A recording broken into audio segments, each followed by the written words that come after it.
parents are from Jamaica. They moved to Yorkshire when they were very young. So they're a massive hybrid of being both Jamaican and being from Yorkshire. Like when my grandma says hello to me, she's like, "Wagwan, Sapphire?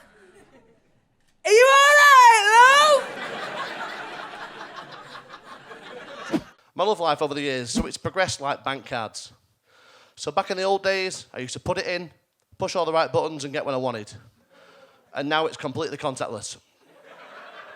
And that's funny, that is so funny. Yeah, that is funny, that is funny, that. Vote 5 for that's hilarious. Look, some of you are already looking at me like, oh, she doesn't need that microphone. And you are spot on, fair enough. Some of the fellas are looking at me like, Jesus Christ, I didn't know they made women who sound like Ray Winston. Also fair. But what I would say, fellas, is do bet 365 and do gamble responsibly. It is important. It is important. My favourite nightclub growing up in Huddersfield was a club called Tokyo. Funny story about Tokyo is one day I got a call from my mate who is on holiday in Japan, and he rang me up and he said, Steph, you never guess what?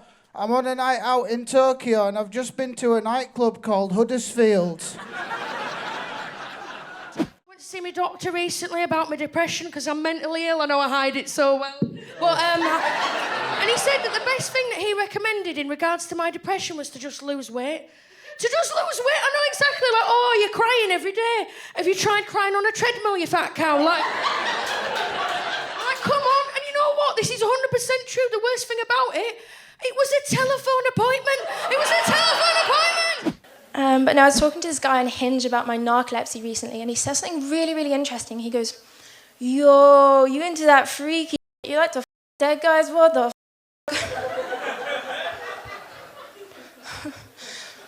Didn't unmatch though.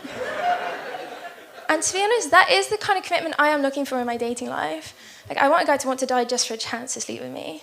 What if I go and find someone who looks like you and ask them to try it on? I was like, you can't do that, Mum, that's so rude. Why? You're going to walk up to someone and go, excuse me, you fat And she's like, I don't see what's wrong with it. And I said, all right, remember the last time you asked me to buy something for you?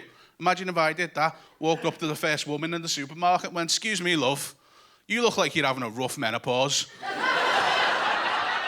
Whack these on and tell me how absorbent they are.